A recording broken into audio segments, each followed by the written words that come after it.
seja bem-vinda! Bom dia, gente. Eu estava aqui assim também, ó. Dançando, né? Bom dia a Que todos. coisa boa, Dani! Seja muito bem-vinda de novo à nossa casa. Vocês sabem que, gente, olha, vocês entram para vir para cá, para Dose de Família, a sensação que eu tenho é que eu estou jogando o tapete vermelho, assim, para vocês entrarem. Por favor, nossa. Olha, no dia que você vier à Bahia, você vai ter a oportunidade de entrar de fato na minha casa. Viu? Mas enquanto você não vem à Bahia, você vai estar aqui comigo e eu sentindo você pertinho de mim. Então, a minha gratidão, Dani, e assim, a minha admiração cada dia mais pelo seu trabalho. Você tem um trabalho lindíssimo aí, você vai falar de onde que você é para a galera, e tem muito a contribuir aí com todos nós pela sua experiência, né, e pela sua intenção e amorosidade com as pessoas e as famílias, tá bom? Então, Mayra, meu amor, seja bem-vindo, Marco entrou, a galera que está entrando, sintam-se abraçados, que não dá para a gente falar o nome de todos, mas estejam aqui na casa de vocês. Perguntem, tirem dúvidas, usufruam aqui do que a gente pode estar contribuindo, que a gente vai estar mais feliz, tá bom? Dani, é com você, se apresente aí para a galera. Fique à vontade. Bom dia a todos que estão acompanhando esse canal lindo da Maternidade Cura com a Thaís, que é uma linda também. A gente se conheceu recentemente, mas eu sempre digo que as afinidades não têm a ver com o tempo de amizade, né? E nem se tem uma amizade hoje, a gente sabe que as amizades virtuais são muito importantes. Porque é verdade. Então, gente, o que eu trouxe hoje para a gente conversar tem muito a ver, assim, com a minha história, né? Tem a ver com o Dia das Mães atípico que a gente passou. Eu não sou uma pessoa de fazer muito mimimi para coisas do tipo assim, ai, que pena, eu queria, que pena que não deu para fazer tal coisa. Eu lido muito com o que temos, então que recursos vamos usar, o que vamos fazer. Só que esse Dia das Mães foi muito atípico para todos, como eu disse, e para mim acabou eu entrando um pouquinho nesse mimimi. O que significa, né? Que a gente, às vezes, só se dá conta...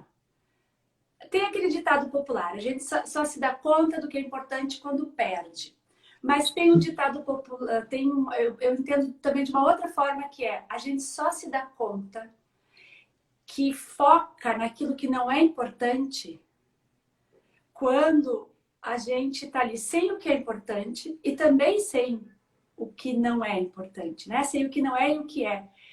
E eu me dei conta que eu tive o privilégio de a grande maioria das vezes, estar vivendo o Dia das Mães. Eu vivo o Dia das Mães como mãe há 14 anos, mas eu sempre, raras vezes eu não vivi o Dia das Mães com a minha mãe. A gente sempre se reúne ao momento, são 2 momentos no ano, porque a minha mãe mora longe, mas o Dia das Mães, o Dia dos Pais, né, que meu pai e a minha mãe são separados. Então ontem, o Dia das Mães, para mim, foi assim, de muita reflexão, de vontade de estar com ela e não poder, né? E acho que muita gente viveu isso. Sim. Então, ontem até eu fiz uma postagem sobre isso, né? Sobre quantas vezes a gente foca na falta, foca nas coisas que a gente gostaria que fossem diferentes e não foca no que é bom. Então, a minha história um pouquinho. Eu sou Daniela de Abreu, eu sou gaúcha, vocês vão ver que às vezes eu digo tu, às vezes você, e assim é uma mistureba, uma salada de fruta. Eu tenho 48 anos, eu tenho um filho de 13, fazendo 14, está no início aquele apoteótico da adolescência, que tem tudo num dia só, eu vivo todas as emoções com ele num dia só. Eu sou educadora, há 31 anos, eu saí da faculdade de arquitetura na adolescência para ir para a educação. Fiz mestrado em políticas de inclusão social, né? Sempre olhando para tendo um olhar especial para a diversidade. Por isso hoje a minha história é uma história de caminhos, de pensar em caminhos diferentes. Então, eu sempre gostei muito de estudar e trabalhar. Eu chegava a trabalhar assim 60 horas em colégios, faculdades. E lá pelos 20 e poucos anos, eu dizia que não tinha espaço para a maternidade da minha vida. Que a maternidade, para mim, não era uma escolha. Sendo que eu, com 20 e poucos anos, isso há 20 anos atrás, era uma coisa que a gente não questionava ainda, a possibilidade de ser uma escolha. Nasceu mulher, uma das coisas certas é que vai ser mãe. A não ser que Deus nos diga, que Deus... Mas eu comecei a questionar isso. Por quê?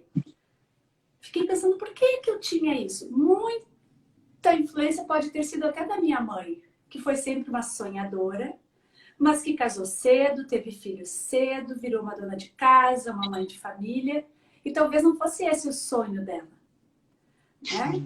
Então ela projetava muito na gente uma aspiração de ir, de estudar, de ir para frente. Eu lembro que ela até falava, às vezes me direcionava para determinado curso, e eu dizia, não tem nada a ver comigo, né? E as crenças que a gente vai formando com isso, né? Eu fui formando uma crença, por exemplo, de que eu não tinha paciência para ser mãe, né? Eu não era uma pessoa muito paciente.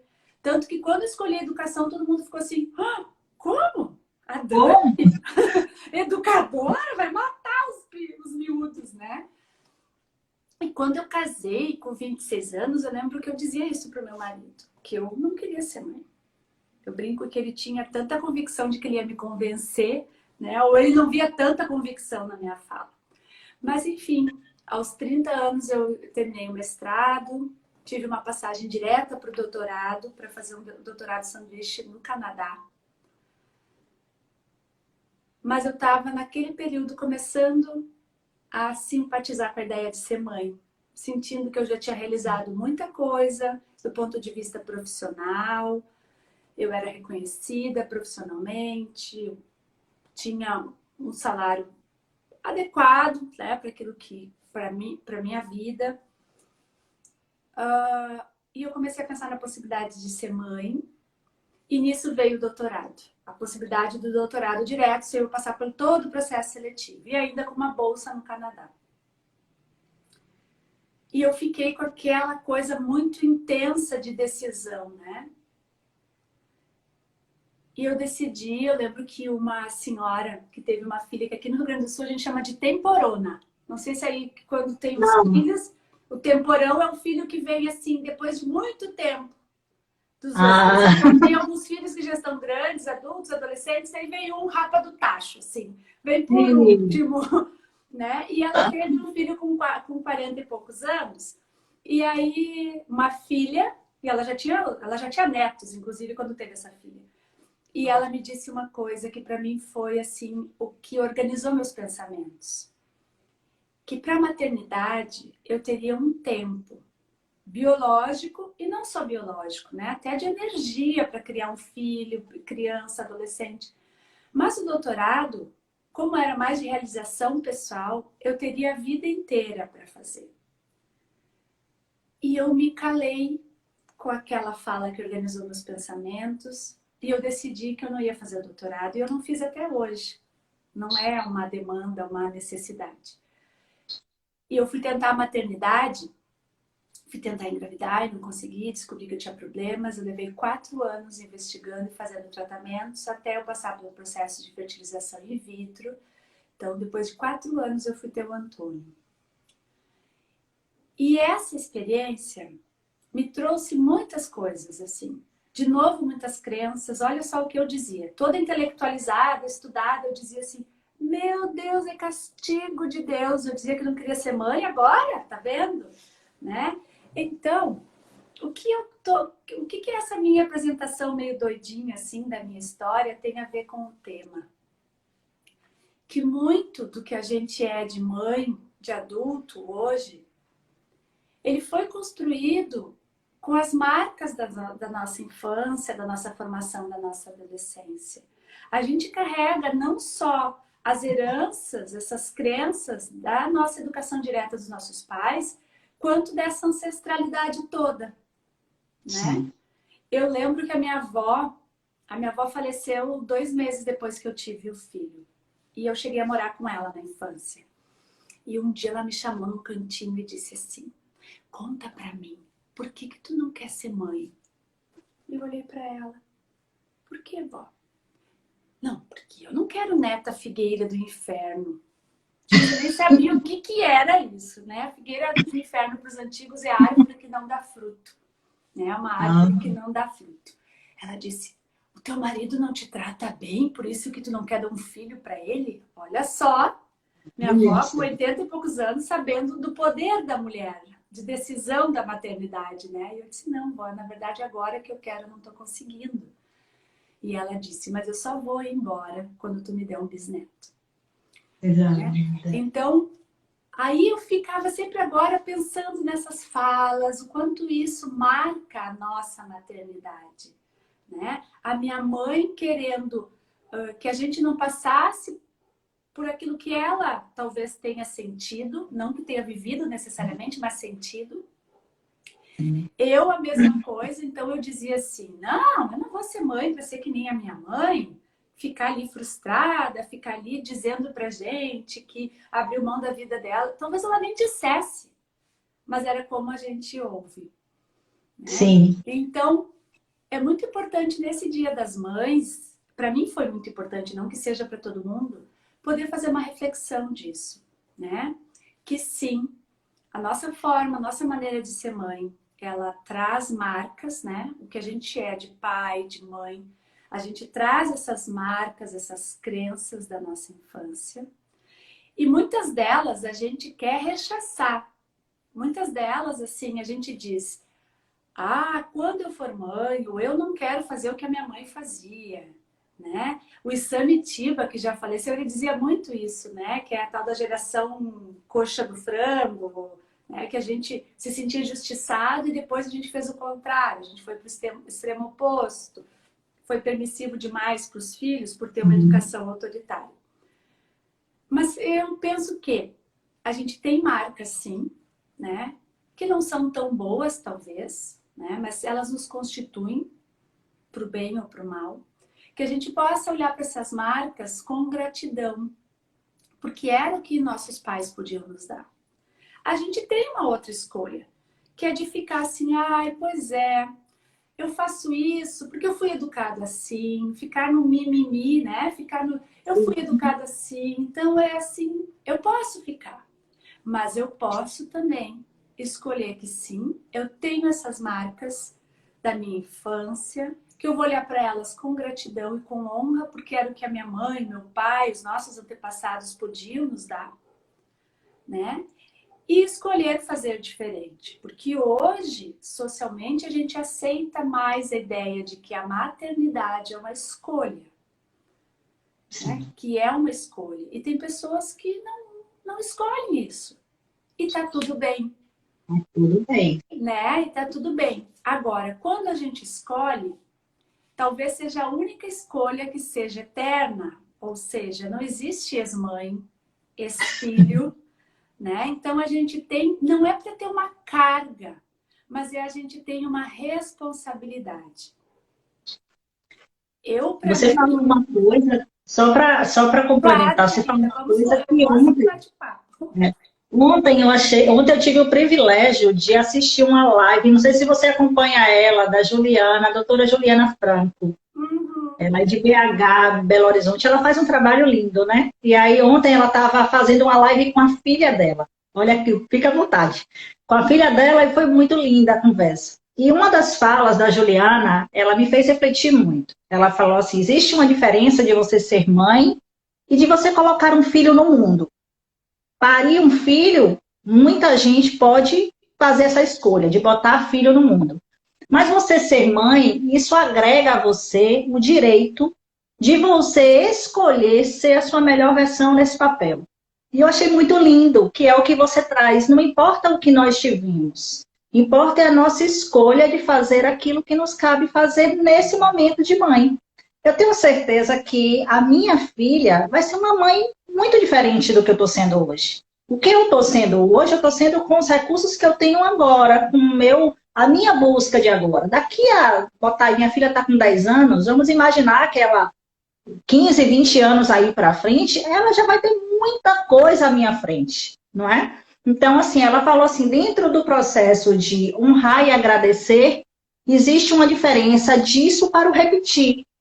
Fidelizar uma educação que você teve por escolher permanecer na repetição ou na ignorância do não saber o que é.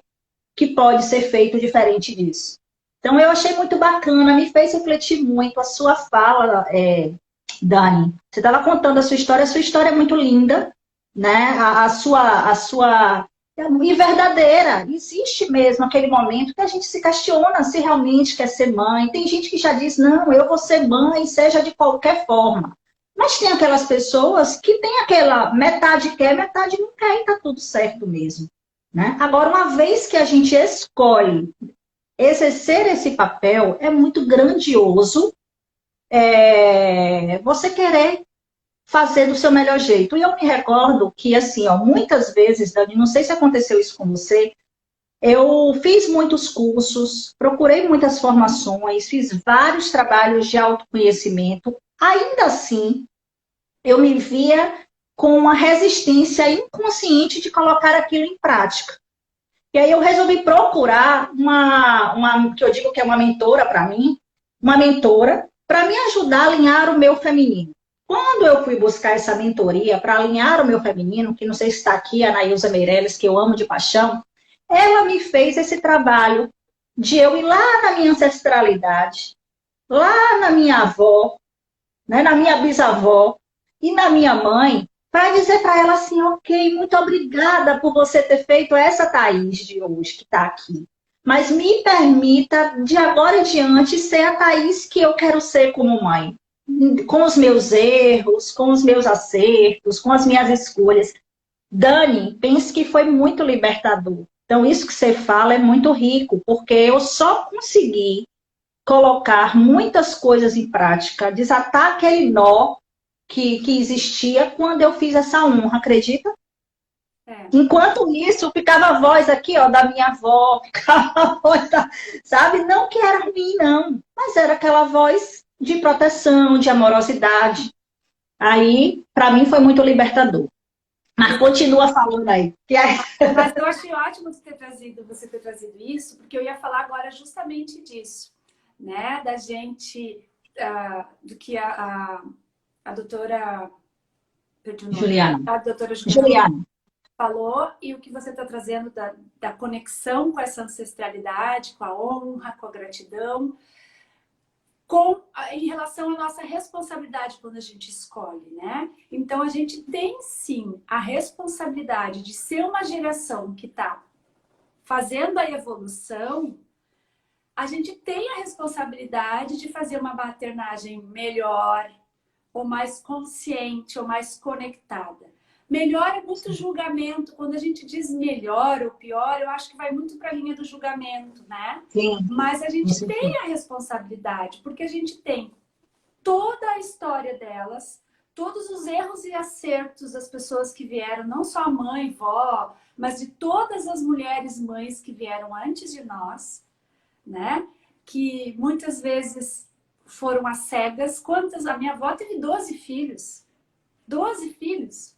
Ela já nem era mais mãe dos mais novos, provavelmente, já eram os filhos mais velhos, né? Hoje eu vejo a relação dos meus tios uns com os outros, é uma relação às vezes mais de filha com pai, filho com mãe, porque talvez era a mãe substituta, porque imagina 12 filhos, cuidar de todo mundo e ainda numa relação patriarcal. Meu avô era fazendeiro, né? Então a minha avó tinha que estar à disposição dele, né? Em todos os sentidos, para ter 12 filhos tinha que estar à disposição muitas vezes, né? Então tem tudo isso, então a gente tem sim essa responsabilidade, mas que a gente possa ver a responsabilidade como algo positivo e não pesado, né? Eu passei por eu tive uma experiência como tu tivesse, e eu fiz aquela carta da gratidão e do perdão para minha mãe. Isso já faz 10 anos, foi em maio de 2010, faz exatamente 10 anos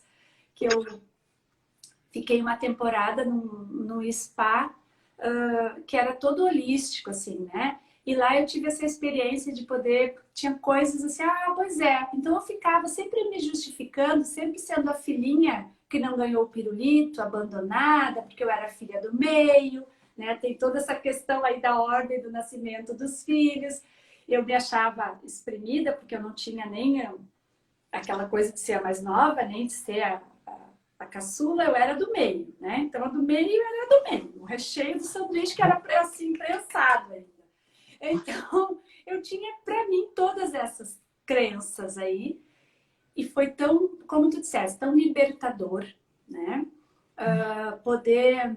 Então, para quem quiser... Claro que eu fiz monitorada por uma profissional, mas acho que é uma experiência boa nesse momento que a gente está distante fisicamente das mães, né? Hoje a gente sabe que a psicologia positiva mesmo diz que a gratidão é algo, né? O exercício da gratidão é algo que nos traz benefícios. Talvez muito mais do que a quem a gente agradece, né? Então, o que a gente possa fazer, dá para procurar por aí, mas eu tenho, se quiser, pode me pedir também, que eu tenho as orientações para fazer, mas fazer uma carta de gratidão, uma carta agradecendo, né, a sua mãe, a quem criou, alguém que tenha sido uma inspiração materna. Eu tive muitas inspirações maternas, assim, positivas, negativas, de olhar e dizer assim, eu não quero isso para mim. Se é para ser mãe assim, aquelas bem julgadoras, né? Mas essas inspirações, essas marcas, essas pessoas com suas experiências e suas histórias, elas nos inspiram. Então, que a gente possa pensar nessa responsabilidade desta forma. E aí, ao ser grato, poder olhar, tá bom, tem coisas... Eu lembro que tem uma coisa que a minha mãe fazia, e aí a gente poder brincar com isso também, trazer de uma forma mais bem-humorada essas coisas que às vezes a gente traz como peso.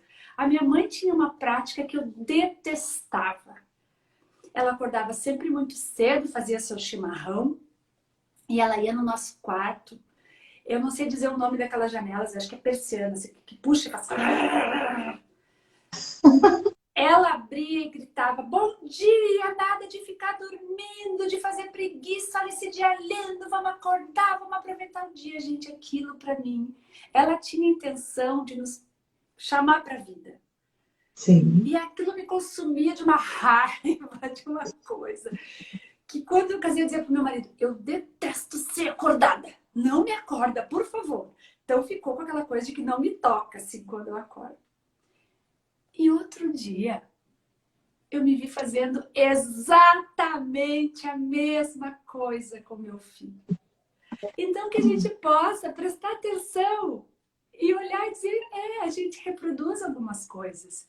Mas se a gente tem consciência, começa a prestar atenção, porque se a gente reproduz e nega, como tu disseste, tenta negar aquilo, isso vai ficando uma amargor. Agora, se a gente olha e diz... Eu estou fazendo exatamente igual. Peguei o telefone e liguei para ela e disse, mãe, tu não sabe o que eu estou fazendo. O Antônio tem que acordar cedo para fazer aula online. Ela disse, já sei, tu está abrindo, escancarando a janela para despertar. Eu, exatamente. Né? Então, a gente faz isso, sim, para ver o quanto é importante. E aí, nessa coisa das gerações, algo importante que eu estou vivendo agora, que não sei se tem pais aqui de adolescentes, mas de criança pequena também. Que assim como a gente aprende e tenta evoluir em relação às heranças que a gente recebeu dos nossos antepassados, da nossa mãe, por exemplo, avó, bisavó, a gente também é uma geração que está hoje mais aberta e a gente deve aproveitar muito isso, a aprender com as gerações que já estão vindo na frente, com os nossos filhos. Né? Isso é muito importante, eles nos ensinam muito. Tu disseste assim, a minha filha vai ser uma mãe muito diferente de mim. Sim, e meu filho, a tua filha, te faz também ser uma mãe diferente da tua mãe. Completamente. O meu filho, volta e meia, me pergunta assim, ô mãe, quando tem alguma atitude minha, a avó agia assim contigo?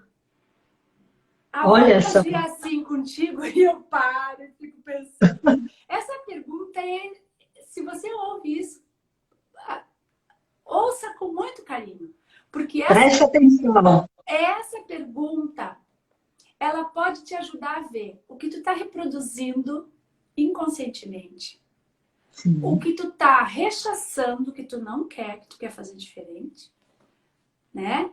E tu pode fazer essa escolha, ter consciência das tuas atitudes. Os nossos filhos nos ajudam a ter consciência das atitudes. Eu vou botar meu óculos porque eu anotei uma coisa aqui que eu não quero esquecer, né?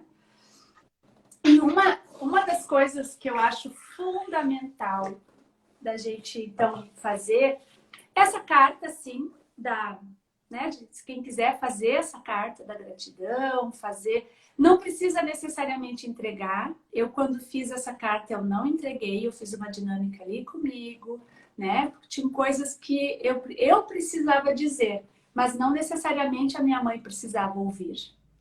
Né? Então, é com a gente mesmo.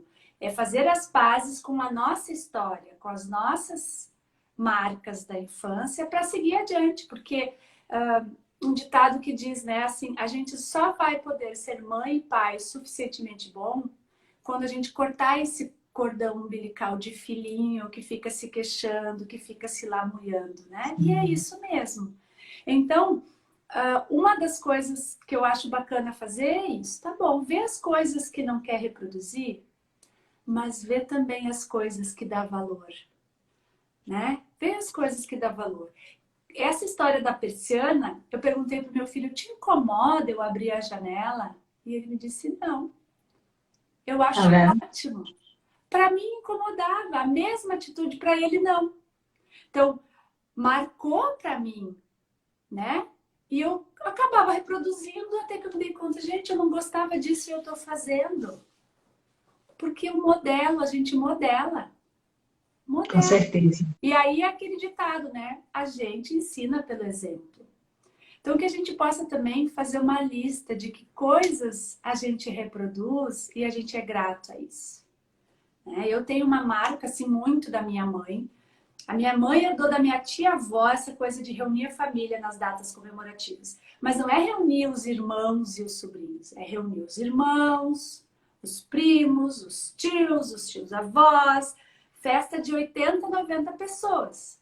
Natal, aniversário de 80 anos de alguém, é festa... 12 filhos, imagina, hein? É grande, é questão. Então a minha tia-avó reunia todo mundo, a minha avó, né, os meus tios eram, agora tem menos, né, alguns já faleceram.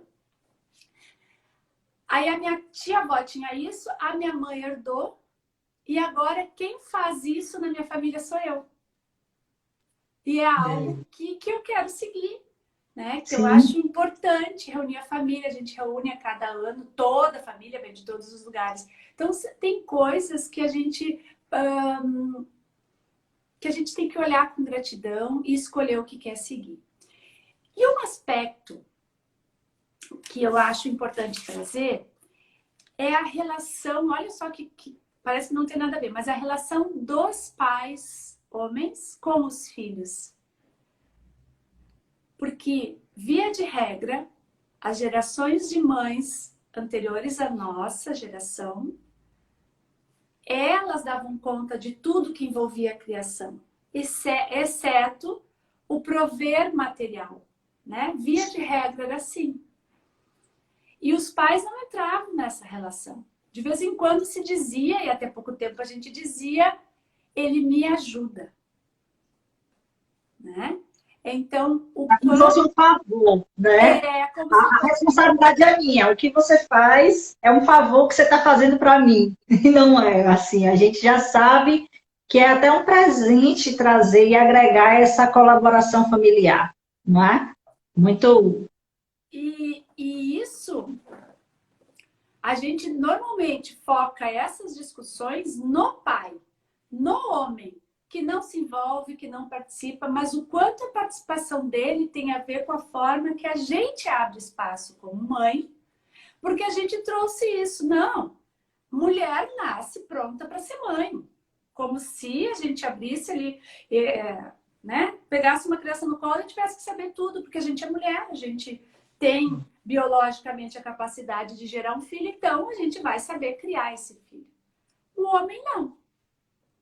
Então, tudo que ele fizer, a gente vai dizer, coitado também, né? Não tem, não sabe, não é mulher. Então, que a gente possa pensar nisso, o quanto de espaço a gente, enquanto mãe, dá para o pai na relação. Aí tem um material que a Fernanda Lee que é da disciplina positiva, ela fez junto com... Na verdade, quem fez foi o Rodrigo Gaspar. O Rodrigo Gaspar, acho que é Pai Inteiro, eu não me lembro qual é o blog, o que ele segue. Deixa eu ver se é Pai por Inteiro, né? O Rodrigo Gaspar, eu acho que é. E ele escreveu lá na Conferência Nacional de Disciplina Positiva, ele escreveu as 5 coisas que todo homem deveria saber sobre a paternidade. Aí ele fala, interessar-se pelo modelo de aprendizagem parental, conscientizar a mulher da disputa de poder dentro do lar. Olha só, a gente faz isso.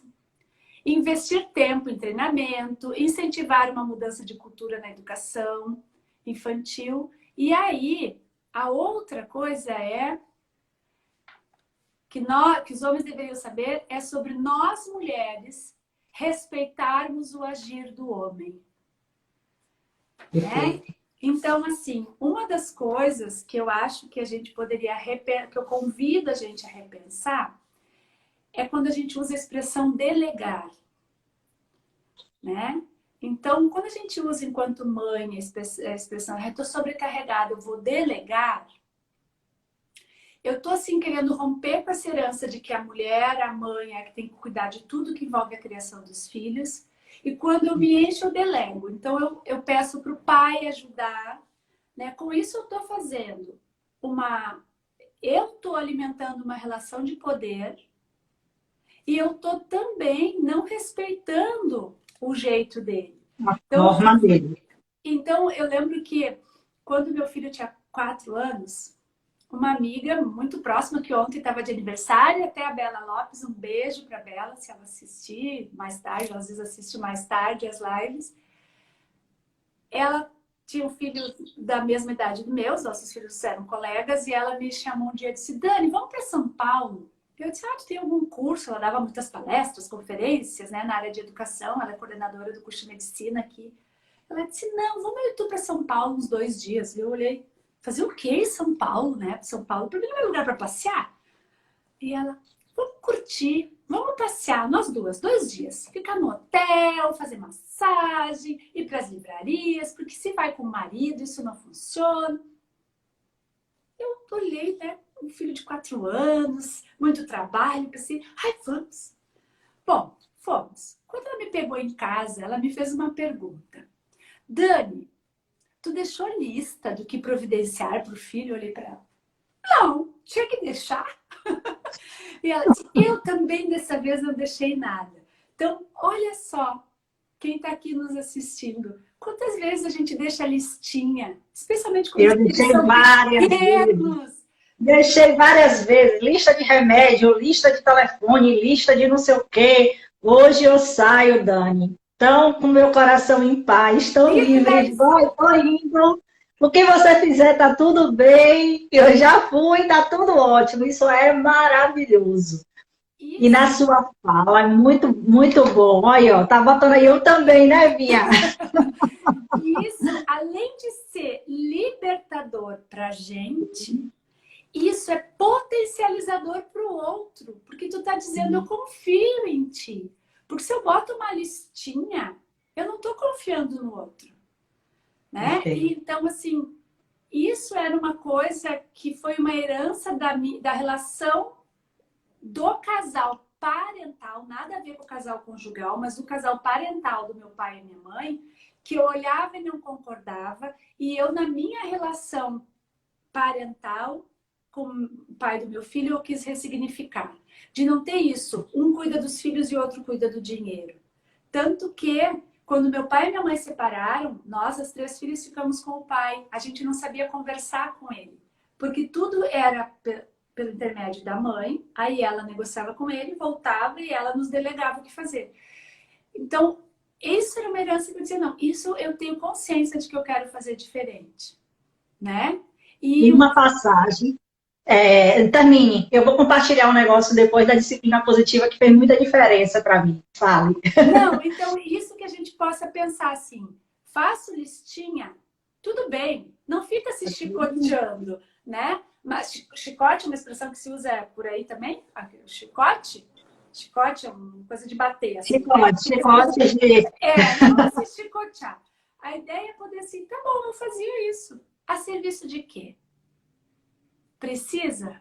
O outro não consegue, sim, não vai fazer como a gente. Não vai fazer. Eu tenho coisas que meu marido, né, pai do meu filho, faz muito melhor do que eu no cuidado dele. De organização, sim, de disciplina de horário, que eu sou mais relaxada com essas coisas assim. E tem outros que não, e tá tudo bem. Mas é muito difícil.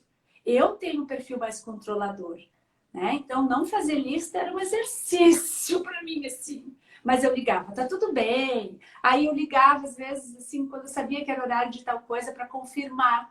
Mas olha que peso aquilo tinha para mim. Para eles, não. Eles estavam fluindo. Se não desse certo, eles ajustavam. Mas era uma sobrecarga para mim. Então, às vezes, a gente se sobrecarrega e quer delegar porque a gente quer o controle. Até que a gente possa, então, pensar nisso. Fala, Thaís. Isso para as mínimas coisas. Às vezes eu vejo, por exemplo, assim, as mães, elas acham que tem que dar comida primeiro para o filho, né? Gente, eu me via tão agoniada, Dani, tão agoniada, porque às vezes eu estava cansada, estava com fome, e aí eu tinha que botar a comida do meu filho, a comida da minha filha, às vezes eu servi todo mundo, e eu ficava. Quando eles demoravam, aquilo me irritava, porque, no fundo eu estava me chicoteando, né? Passando algo por cima de mim. Até o dia que eu falei, tá bom, eu vou comer primeiro. E eu fui entender por que, que eu não comia primeiro quando eu comecei a perceber o comportamento, por exemplo. Minha avó era assim, minha tia era assim, é assim, ela serve todo mundo, minha avó servia todo mundo, era sempre a última a comer. Aí eu cheguei para minha avó, falei, ô vó, me desculpe, eu te honro, te agradeço, te até admiro, mas eu vou comer primeiro agora, depois eu sirvo todo mundo, que eu vou servir um povo mais feliz. Aí comecei a comer sem culpa. E isso fluiu de uma forma que deu realmente, permitiu que cada um, muitas vezes, que estavam com fome, que estavam ali, se virasse, permitiu que cada um fizesse a sua forma. E assim, hoje, quando eu estou, por exemplo, comendo, ninguém me chama. Não me chama. Da mesma forma como eu estou trabalhando, os meninos já entendem que eu tenho aquele espaço que está tudo bem. E antes não tinha, e eu não entendia por quê.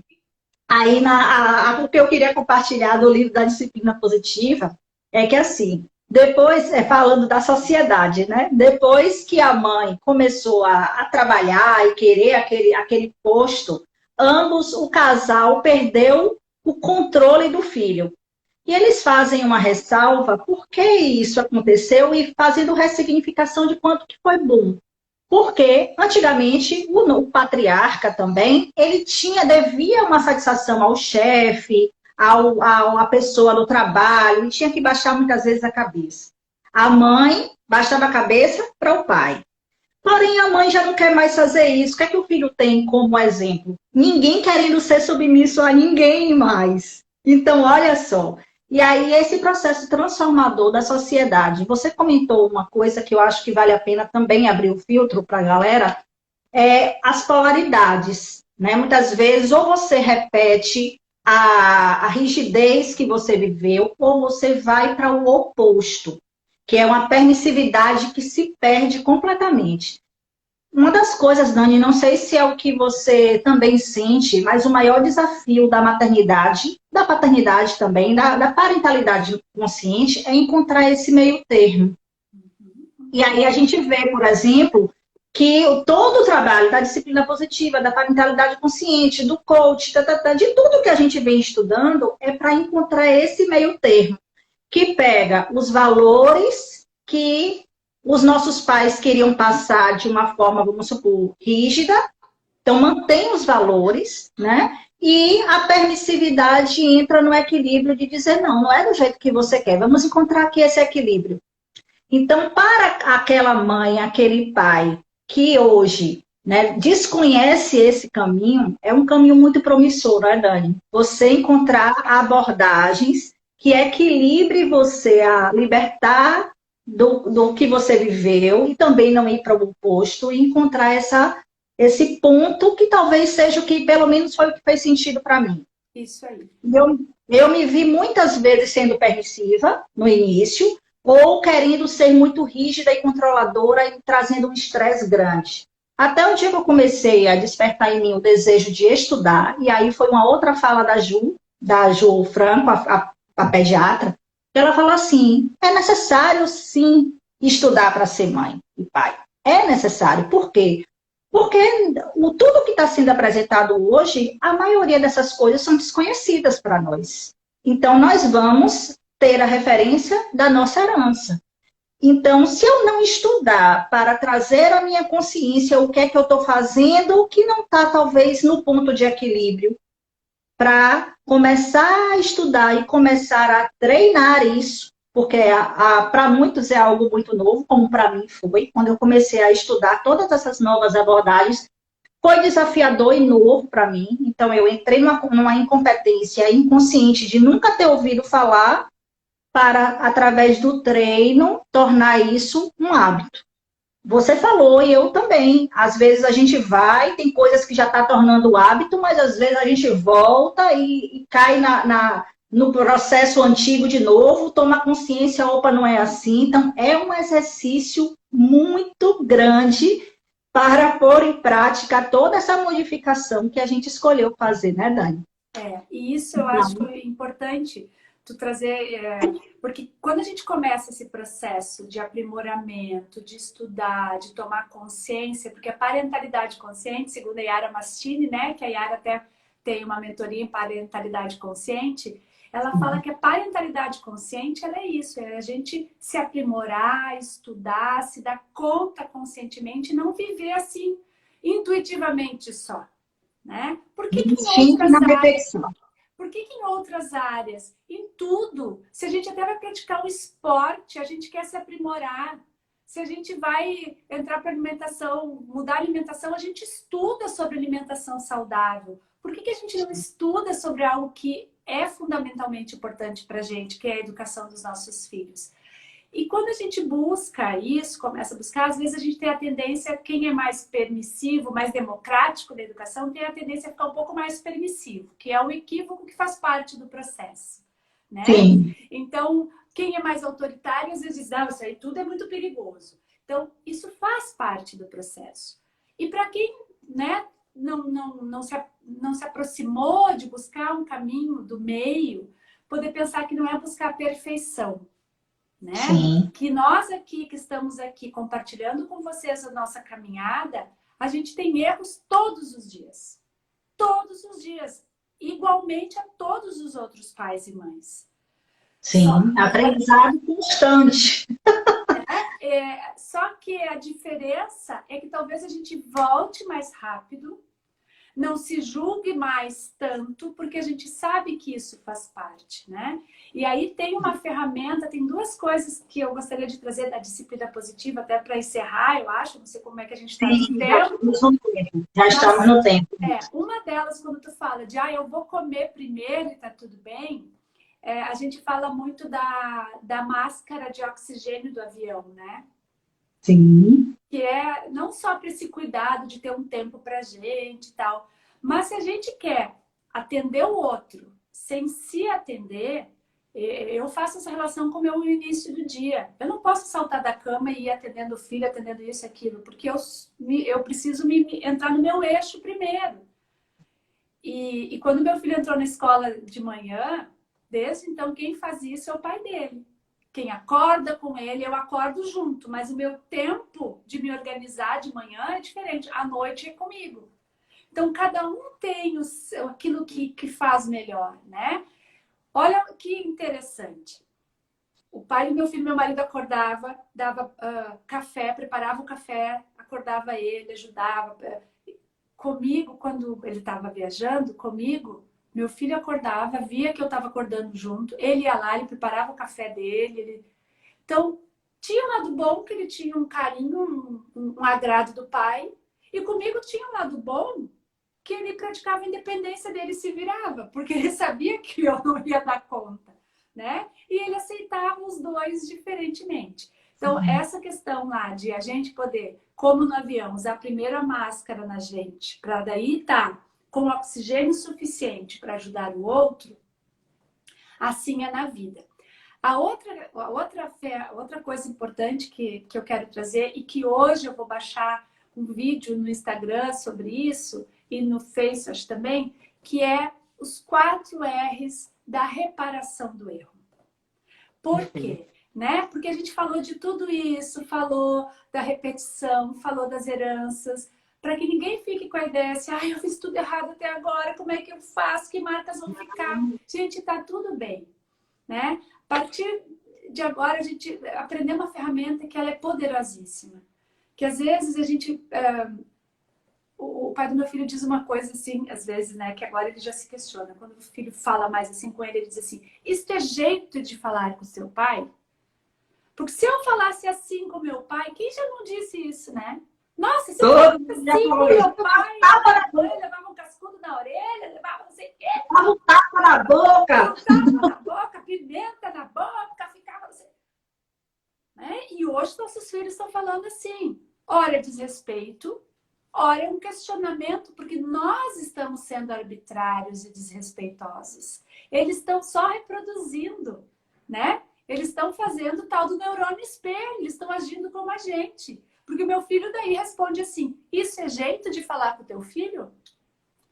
Porque nós não estamos mais na obediência, na hierarquia, nós estamos numa relação de iguais.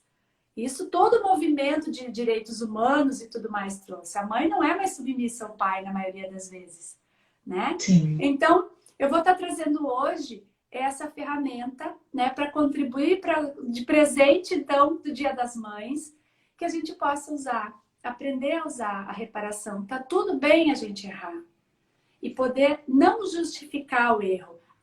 Eu te xinguei porque... eu perdi a paciência, mas você... Não precisa. Isso é projetar no outro, né? Reparar o erro é poder admitir que sim, errou. E que dá pra gente reparar, né? Reparar como? Próximo, né? Próximo a gente vai treinar para acertar. Isso. E é bem isso. É assim. Porque o erro... E aí eu acho que entra, né? O erro das nossas mães, para encerrar, das nossas avós, os nossos erros, os dos nossos filhos, o erro da humanidade são maravilhosos oportunidades de aprendizagem. Que a gente leve isso para a nossa vida, né? Com as nossas heranças, sem problema nenhum. Com certeza, ô, Dani, que linda. Só para fechar aqui, você falando, né, de erro e de acerto, e a gente às vezes fica com uma responsabilidade muito grande quando a gente se remete a algo que está certo e a algo que está errado, porque acaba sendo de fato um julgamento. Então eu adotei a seguinte forma para o meu conceito de certo e errado, e aí não precisa ser de vocês não, mas é o meu referencial. Se você perguntar para mim o que é certo, eu paro para refletir se o que eu estou fazendo está me aproximando do amor. Se você perguntar para mim o que é errado, é a minha atitude, o meu comportamento se está me afastando desse amor.